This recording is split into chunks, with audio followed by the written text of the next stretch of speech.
तो बच्चों पिछली क्लास में जो हमने पढ़ा था उसमें पढ़ा था displacement time graph uniform motion में जब बॉडी था तो उसके लिए ग्राफ पढ़ा था। नाउ अब जो हम पढ़ रहे हैं यहाँ पे, ठीक है, अब हम पढ़ रहे हैं यहाँ पे displacement time graph for the non uniform motion of the body. अगर नॉन यूनिफॉर्म मोशन में होगा तो डिस्प्लेसमेंट टाइम का ग्राफ कैसा होगा।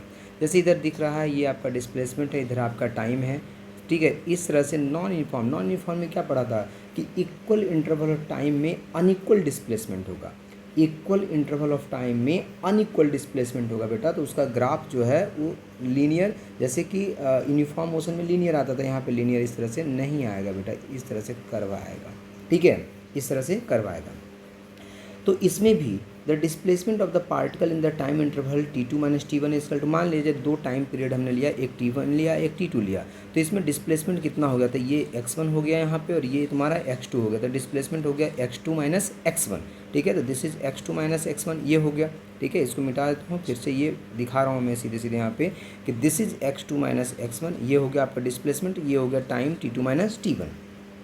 एवरेज वेलोसिटी कितना हो गया बेटा, तो average velocity is equal to displacement, ठीक है, डिस्प्लेसमेंट अपॉन टाइम टेकन होता है, तो डिस्प्लेसमेंट कितना हो गया x2 minus x1, time taken हो गया T2 minus T1 and this is equal to, अगर इस ट्रायंगल में हम देखें, ठीक है, अगर मान लिया जाए यहाँ पे एक स्ट्रेट लाइन से इसको कनेक्ट करते हैं, एक्चुअली कर्व है लेकिन डॉटेड लाइन से अगर हम इसको कनेक्ट करते हैं यहाँ पे तो एक ट्रायंगल बन गया, ठीक है। इस ट्रायंगल में पॉइंट ए पे अगर हम टेंजेंट डालते हैं, अगर इसमें हम पॉइंट ए पे अगर हम टेंजेंट डालते हैं बेटा यहाँ पे, ठीक है, इस पॉइंट पे अगर हम टेंजेंट डालते हैं तो खैर अभी टेंजेंट की बात रहने दो, तो ये जो ट्रायंगल बना है ए बी सी, इसमें भी एवरेज इजकल टू क्या लिख सकते हैं, B C upon A C. Now since is B C upon A C is equal to slope of the line A B, ये थीटा है बेटा, यहाँ पे जो स्लोप, यहाँ जो कर्व है इस पे जो टेंजेंट ड्रॉ किया है ये एंगल थीटा, ये हमको क्या दे रहा है, यहाँ पे स्लोप दे रहा है। तो ये जो बी सी अपॉन ए सी है ये क्या है, स्लोप ऑफ द कर्व, ठीक है, slope of the line A B. So average velocity of the particle is equal to slope of the line joining any two point. मतलब कि इसमें भी जो वेलोसिटी है आपका, ठीक है, जो वेलोसिटी है आपका, एवरेज वेलोसिटी जो है वो आपका यहाँ पे जो स्लोप होगा वो आपको यहाँ पे देगा बेटा, ठीक है। स्लोप ऑफ द लाइन जो होगा आपको एवरेज वेलोसिटी यहाँ पे देगा। तो average velocity of a particle is equal to slope of the line joining any two point. Now इसके बाद है इंस्टेंटेनियस वेलोसिटी। इस केस में इंस्टेंटेनियस वेलोसिटी क्या हो जाएगा, तो slope of the tangent at point A, ठीक है। मतलब स्लोप ए बी लाइन जो है बेटा, ए बी लाइन जो है ये जो स्लोप है ये आपको दे देगा एवरेज वेलोसिटी, ठीक है। फिर से मिटा के मैं बता रहा हूँ आपको कि जो ए बी लाइन है ये जो ए बी लाइन बनेगा, ठीक है, ये जो स्लोप बनेगा बेटा ये दे देगा आपको एवरेज वेलोसिटी। और अगर पॉइंट ए पे अगर इंस्टेंटेनियस पूछा है ना, इंस्टेंटेनियस मतलब किसी इंस्टेंट पे, पॉइंट ए पे आपसे पूछ रहा है, तो किसी इंस्टेंट पे अगर हम टेंजेंट ड्रॉ करते हैं तो यहाँ पे जो स्लोप बनेगा वो आपको इंस्टेंटेनियस वेलोसिटी यहाँ पे देने वाला है बेटा, ठीक है। नाउ इसके बाद है एक्सेलरेशन। सभी बच्चे ने पढ़ा है कि एक्सेलरेशन क्या होता है, 9-10 में पढ़ा होगा बेटा आपने। फिर से यहाँ पे हम अच्छे तरीके से आपको पढ़ा रहे हैं पूरे कॉन्सेप्ट के साथ में। The rate of change of velocity, the rate of change of velocity of an object with time is called the acceleration of the object. It is denoted by A. The rate of change of velocity of an object with time is called the acceleration of the object. It is denoted by A. The rate of change of velocity of an object with time is called acceleration of the object. It is denoted by A. किस rate से velocity change कर रहा है, ठीक है, किस rate से velocity change कर रहा है विथ रिस्पेक्ट टू टाइम, तो एक्सेलरेशन इजकल टू होता है change in velocity divided by time taken, ठीक है, change in velocity upon time taken. यहाँ पे देखो यूनिट की बात कर रखी है हमने कि वेलोसिटी का यूनिट होता है मीटर पर सेकेंड, टाइम का होता है second, so this is equal to metre per second, इसका ऐसा यूनिट हो जाता है बेटा। चलिए, तो एक्सेलरेशन इजकल टू होता है change in velocity upon time taken for this change. Let u and v be the velocity of an object at instant t and t dash respectively. a is equal to कितना हो गया, v minus U upon T dash minus T dash. v हो गया final velocity, u हो गया initial velocity, final time हो गया T dash, initial time हो गया t। सो एक्सेलरेशन इजकल टू हो गया v minus U upon T dash minus T. If t is equal to zero, अगर t की वैल्यू जीरो हो जाती है, मतलब कि इनिशियली मान लिया जाए t इजकल टू जीरो से हम स्टार्ट कर रहे हैं और final time T dash is equal to अगर टी होता है तो a is equal to V minus U upon T हो जाएगा। So this is v is equal to U plus A T, ये भी हम इसको लिख सकते हैं बेटा, ठीक है। Acceleration is a vector quantity, very very important. Velocity is also a vector quantity. A speed is a scalar quantity. A speed scalar होता है बेटा. Velocity क्यों होता है वेक्टर? क्योंकि हमने बता दिया आपको कि displacement upon time होता है. Displacement is a vector quantity, so velocity is also a vector quantity. Now acceleration is also a vector quantity because acceleration is equal to change in velocity upon time, so velocity is a vector quantity, so acceleration is also a vector quantity.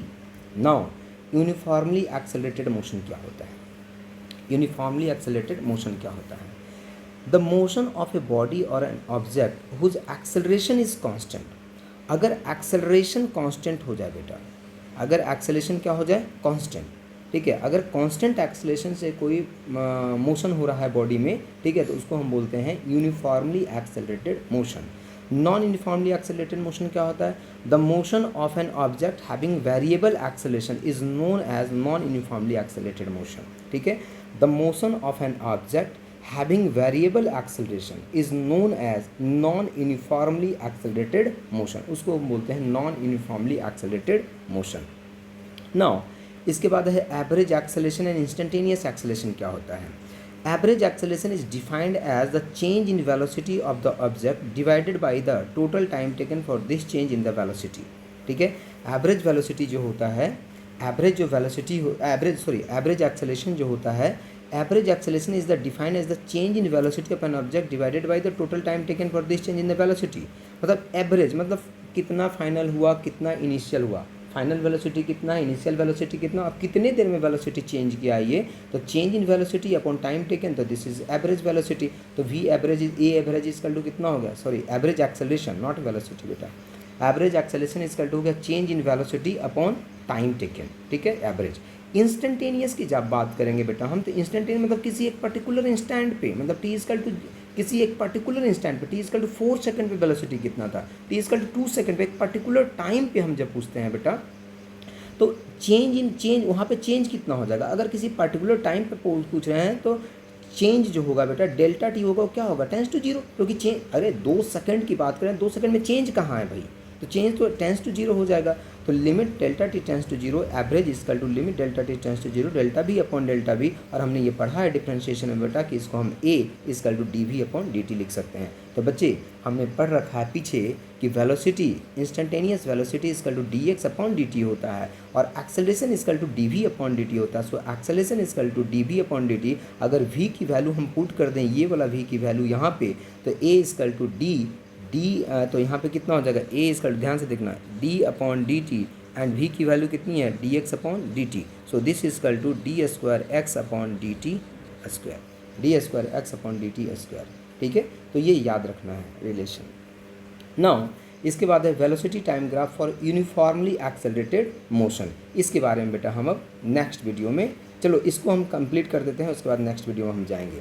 तो velocity time graph for uniformly accelerated motion, velocity time graph for uniformly accelerated motion. Uniformly accelerated जो motion है उसके लिए velocity time graph क्या होता है? तो this is time, this is velocity.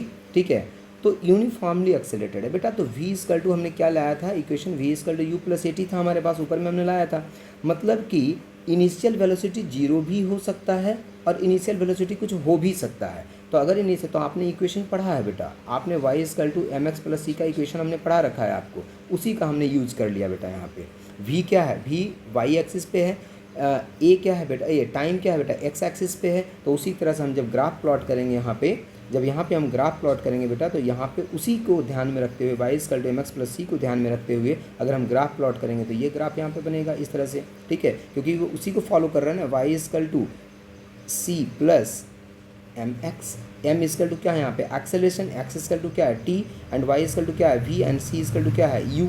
You क्या है? कांस्टेंट, मतलब कि इनिशियल वेलोसिटी. तो ये इनिशियल वेलोसिटी हो गया. ठीक है, फाइनल वेलोसिटी ये देखो इंक्रीज करता हुआ जा रहा है टाइम के साथ में. टाइम एक्सिस, जो एक्स एक्सिस है उस पर टाइम है, जो वाई एक्सिस है उस पर वेलोसिटी है. तो ग्राफ ऐसा प्लॉट होगा यहाँ पे बेटा. तो इस तरह से ग्राफ यहाँ पे होगा. हाँ, इसमें अगर u इनिशियल वेलोसिटी जीरो होगा तो ग्राफ कहाँ से पास करेगा बेटा? ऑरिजिन से पास करेगा. अगर हमने बताया ना आपको कि y इजकल टू अगर एम एक्स प्लस सी होता है, इसमें c जीरो हो जाता है, तो ग्राफ कहाँ से पास करता है? ऑरिजिन से पास करता है बेटा. तो ये ग्राफ ऑरिजिन से पास करेगा. Now acceleration is equal to v2 minus v1 upon t2 minus t1. so this is equal to slope of line AB. ये हो गया आपका slope of line A B. Now tan theta is equal to हो गया B C upon A C, so this is V2 minus V1 upon T2 minus T1, so this is equal to कितना हो गया बेटा, ये हो गया यहाँ पे। ठीक है, तो इसका मतलब कि जो यूनिफॉर्मली एक्सेलरेटेड मोशन होता है उसमें अगर वेलोसिटी टाइम का ग्राफ बनाते हैं बेटा, वेलोसिटी टाइम का ग्राफ, तो जो स्लोप होता है ग्राफ का जो स्लोप होता है वो आपको एक्सेलरेशन देता है। ग्राफ का जो स्लोप होता है वो आपको क्या देता है, एक्सेलरेशन देता है। वेलोसिटी टाइम ग्राफ में फिर से सुनिए, वेलोसिटी टाइम ग्राफ में जो ग्राफ का स्लोप होता है वो आपको एक्सेलरेशन देता है बेटा, याद रखना है इस चीज़ का। बाकी अब नेक्स्ट वीडियो में।